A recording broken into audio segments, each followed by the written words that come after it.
telling where you'll end up.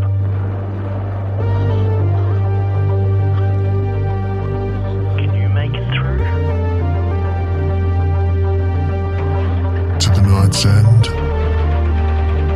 I'll see you soon.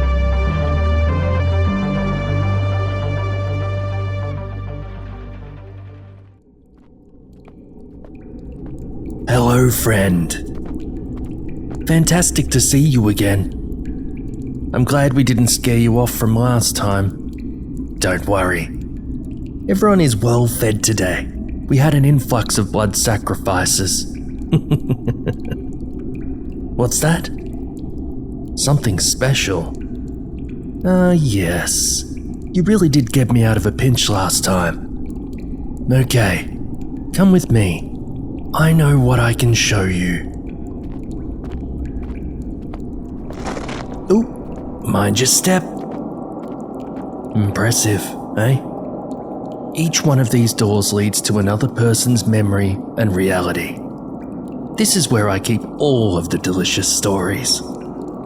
You could spend 100 years here and not even scratch the surface of the depths of the human psyche. You want a peek? Check it out.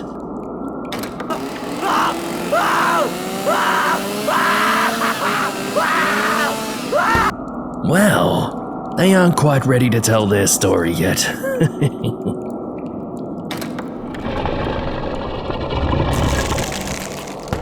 Ooh, that's gotta hurt. You don't want to get stuck in that one. Anyway, you ready for another story? Take a seat. This one is titled In the Blood and was written by K.C. McIntosh and narrated by Rebecca Struzyna.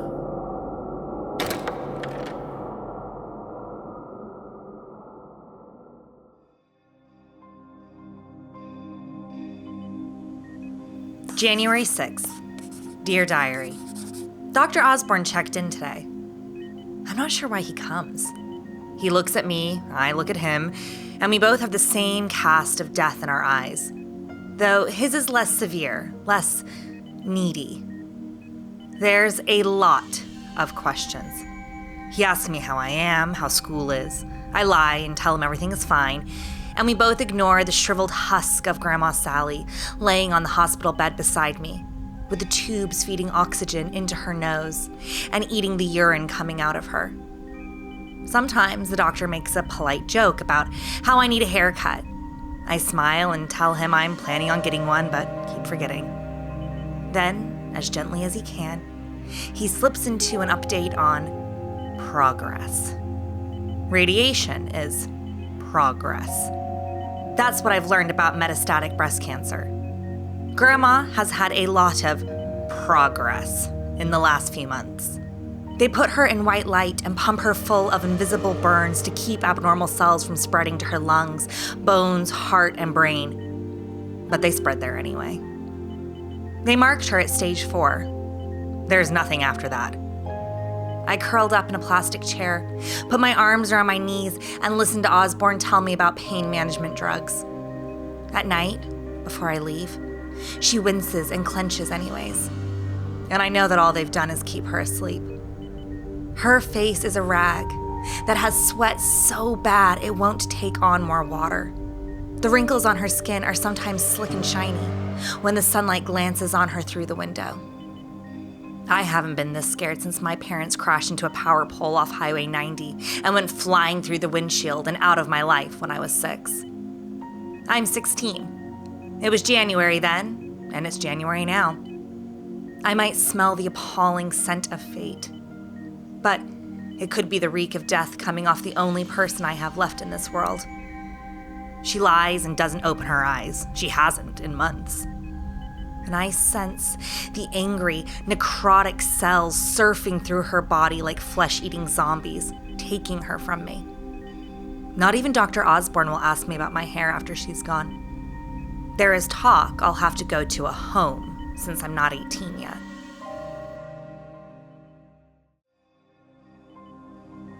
February 4th. Diary. Grandma opened her eyes. It was only for a minute, but she looked at me. I was shaking so badly I dropped my Hello Kitty mug and it shattered into 1,000 pink pieces on the gray linoleum. I slid my fingers into her palm and squeezed gently. Guess what? She squeezed back. Her skin felt like crumpled paper and the bones beneath it were frail, the way I imagine a bird's bones are frail. But she gave me enough pressure to tell me she's still there. I didn't let go until the nurses came to tell me it was time to go for the night. I was shaking when I had to let go, and they had to talk to me for a long time before I'd leave. A janitor must have swept up my mug at some point because when I left, it was gone. I said a friend was picking me up, and then I walked home. It's a 2-mile trip back to our house on 5th Street, but I don't have money for the bus. I'm starting to enjoy it, though. It gives me time to think. And tonight, I had a wonderful idea when I passed under the neon lights of the dollar store sign on College Street. I ran into the store and raced through the aisles until I found the stationery bins. I grabbed every colored pencil, pen, and marker Grandma might like and shoved them in my backpack. Then I took to the adult coloring books, the ones with precision pictures of cats and flowers and shit like that. Then Sudoku puzzles and word fill-in books. I was so excited. I didn't see the manager had followed me. A fat, bald man with no smile lines. Hey! He chased me through the store, but I got out the door while he called me a bitch and every other filthy word. Tomorrow, I'm gonna take it to Grandma and lay it on that little desk they've got over her to eat. The food always spoils if I don't take it. They don't seem to realize they've got so many drugs pumping through her that she couldn't swallow even if she did wake up. I wonder, though. I wonder if she'd wake up to do her Sudoku. I think she might, Diary. I really do. She always cared more about her brain teasers than food. I remember watching her nibble on a piece of toast for an hour, but she could fill in 12 pages with ink in that time when she's really flying with her pens. She would smile a little smile beneath her half-moon spectacles and get a whole book finished by 8:30. I know it sounds crazy, but I think it might wake her. I really do. P.S. A few blocks from home, I thought someone was following me. I could hear steps on the sidewalk, loud and rhythmic. But when I turned to look, no one was there. I really wonder sometimes if I'm losing my mind. It was dark. It could have been in my head.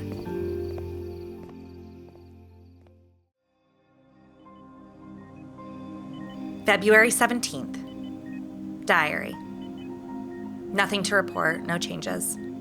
The doctor came in to tell me they'd shot her full of more progress, but it wasn't looking good. He talked about survival rates as if I didn't know that she had a 90% chance of dying within the next 2 months. I kept imagining that his head was a red bowling ball that might collapse off his shoulders at any moment and crack the linoleum. He told me that I should get prepared. But I had been, for a long time. Grandma was withering in the white sheets in front of me. How unprepared did he think I was? She lay there like a peach that hung on too long on the tree, now rotting. Her skin was sallow, white. The blood inside her was flowing towards the organs to keep them pumping like a soldier's retreat to a fortress to make their last stand. Too soon the monsters would crash over the walls, howling and leaping, and she'd die there in this bed, if she isn't dead already. I don't know anymore. Her heart beats. I see it on the screen. Her lungs open and close like they should, but does she know that? In Old Oak Cemetery a few miles away, they'll dig a hole next to my parents and bury her, where the bugs will eat her like they do the peaches. I can't stop crying. I left the books, pens, and pencils on her table, but she never opened them. March 2nd. Diary. I found out why I felt like someone was following me. It was my neighbor from a few blocks down. His name is Frank. He's an old friend of Grandma's. He came up to the house and apologized for spooking me. He considers himself the neighborhood watch, and Grandma asked him to keep an eye out for me while she was in the hospital. He showed me a picture of her, so I didn't think he was lying. He let me keep it. It was a Polaroid from the 1950s, and I can't believe how much she looks like me. Her hair was long and dark like mine. She had an angled jaw, blue eyes, the same as mine. Diary, she was so pretty. I've kept it under my pillow ever since. Frank is nice, always smiling. He wears suspenders over his shirts like Grandpa did, and he walks with a funny gait. He says a bullet went through his knee during the Vietnam War. Isn't that crazy? He sat on the porch with me for a couple of hours last night, and we talked and talked. I don't remember the last time I was that happy. My cheeks hurt from smiling. He's really funny. The moon was bright and full. Frank calls it his lucky silver coin. No news to report on Grandma, still no changes. Frank asked me a whole lot about her, and I told him everything. Maybe I shouldn't have, but I haven't spoken to anyone in so long I couldn't stop talking. It's been 6 months since I was in school. I haven't seen my friends in so long, they've stopped texting. Frank might be the only friend I've got. The way he talks about Grandma, I think they might have had a thing once upon a time. He looks so much like Grandpa, it's kind of weird. March 10th. Diary. I didn't stay at the hospital long today. It was daylight when I left. I've spent the rest of the day lying on Grandma's bed, wrapped in that checkered red and green quilt she made me. Everything in here smells like her. Why is it so hard to let people go? I know that I'm going to have to. She's got no hair left. Her face is infinite wrinkles where the soul is sucking right out of her. I've never felt so guilty because I can't stand to look at her anymore.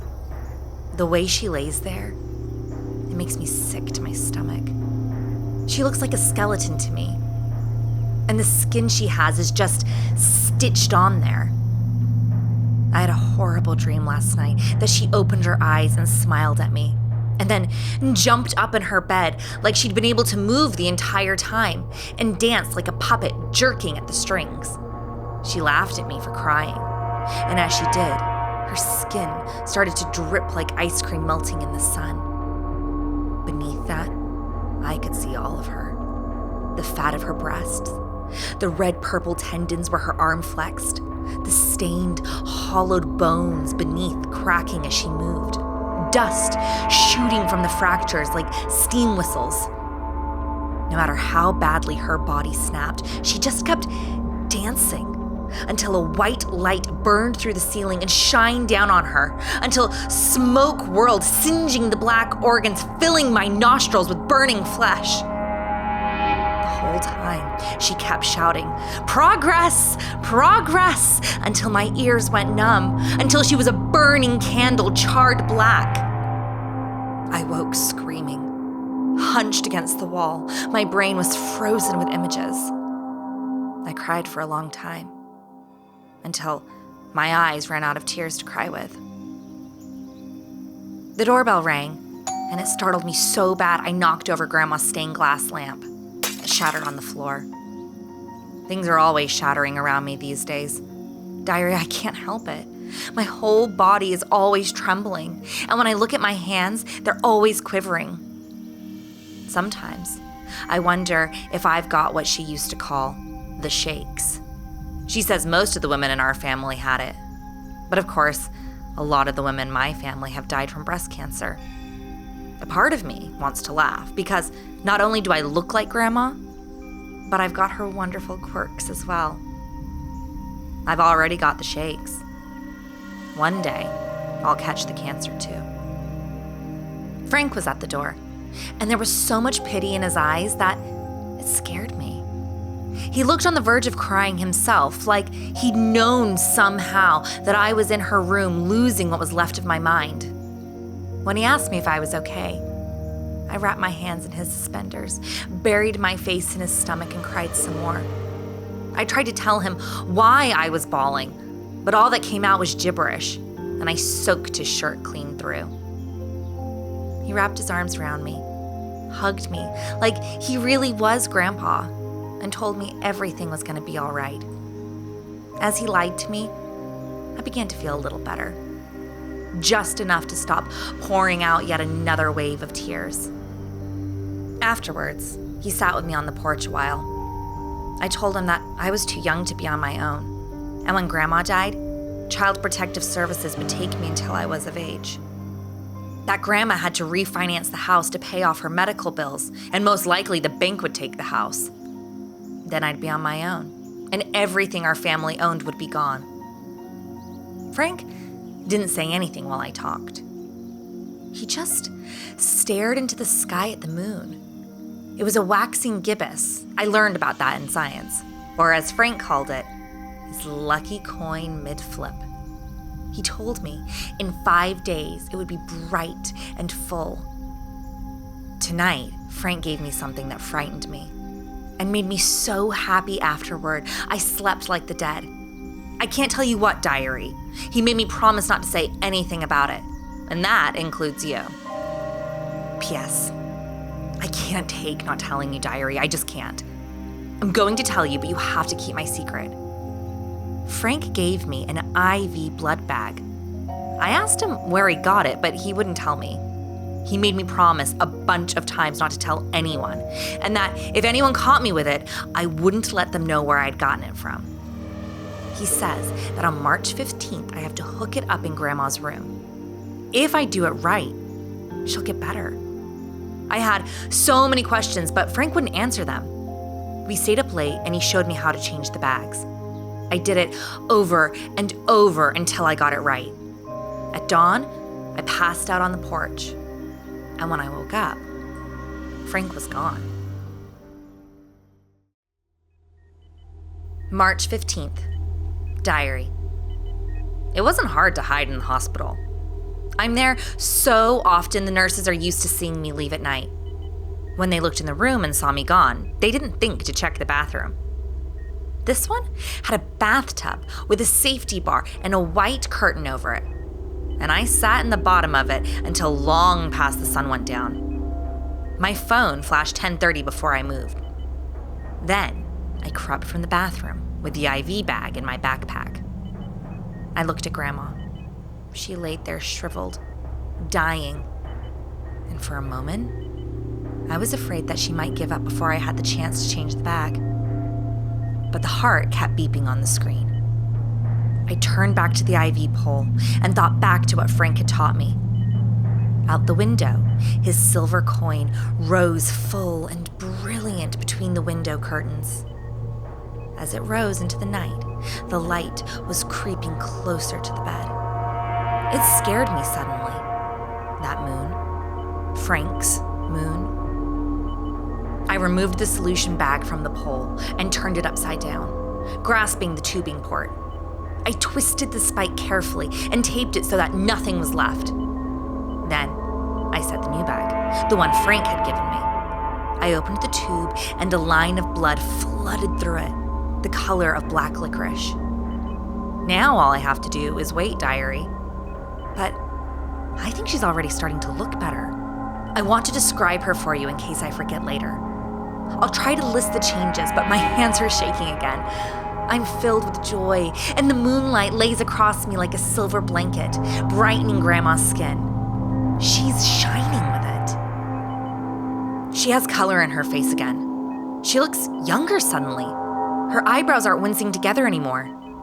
She looks at peace. I know this sounds insane, but her body seems fuller somehow. Like muscle is regrowing under the skin, tightening.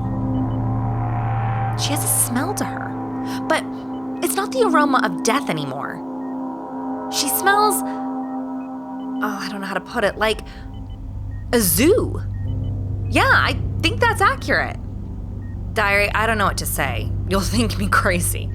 But her hair is regrowing.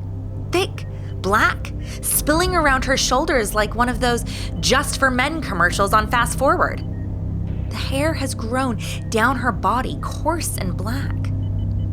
I'm sitting away from her diary. I'm in the corner now. It's better that I wait here. Her face is different. The jaw is angled like a beast. Her face is slowly protruding outward, and Grandma is breathing very fast now. She's tossing and turning again. And her hands, the fingers, have claws on them. She just ripped out her breathing tube. And the other tube, the one that took her urine. She hasn't woken up, not yet, but something is wrong, diary. I'm going to keep writing to you. It's the only thing keeping me here. I'm really scared. The moonlight is making her glimmer so bright that it reminds me of my dream with the radiation lamps. Grandma is awake. This isn't what I imagined. She's in the corner, crouched like some beast. Her nightgown is hanging over her in scraps. Oh my God, diary. She's howling. She's looking at me, and the moon shines silver on her fur. She's growling. I think she wants a hug. I'm scared, but that's my Grandma Sally. That is her. I'm going to give her one.